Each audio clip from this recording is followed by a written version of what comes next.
What would you do if the very store you owned denied you service? A successful black woman walked into her luxury jewelry store, but just 5 minutes later, the manager who humiliated her was begging for mercy. This is the story of Angela Carter, a powerful CEO who built her empire from nothing. Known for her elegance and determination, Angela owned several luxury jewelry stores across the country. One afternoon, she decided to visit her flagship store. But unlike her usual business attire, she wore a simple dress, no makeup, and carried a modest purse. She wanted to see how her staff treated everyday customers. The store looked breathtaking with glittering diamonds and shining necklaces she herself had approved.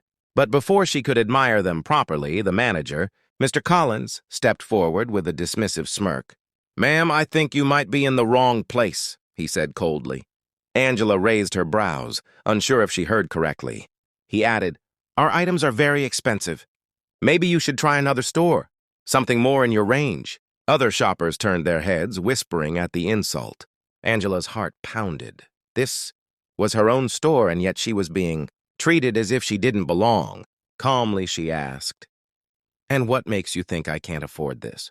Mr. Collins chuckled arrogantly. "Experience. People like you don't usually shop here."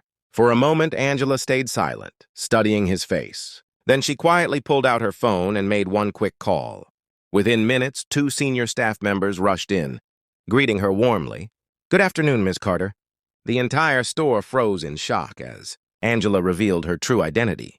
Mr. Collins went pale as she turned to him and said firmly, "I am Angela Carter, the owner of this brand, and you are fired effective immediately." Gasps filled the room and customers began to applaud as the arrogant manager stood speechless. But just as Angela prepared to leave, she added one final twist. She turned back, looked straight at Mr. Collins and said, "I came here today looking for a manager to promote to regional director. I wanted someone with kindness, respect, and vision. You just threw that chance away forever." His face fell even further, realizing he had lost not only his job, but the opportunity of a lifetime. Angela smiled at the customers and said with quiet power, "Never judge people by appearances, because true worth cannot be measured by clothes or status." With that, she walked out of the store more respected than ever. If you found this story inspiring, make sure to like, share, and subscribe for more powerful stories.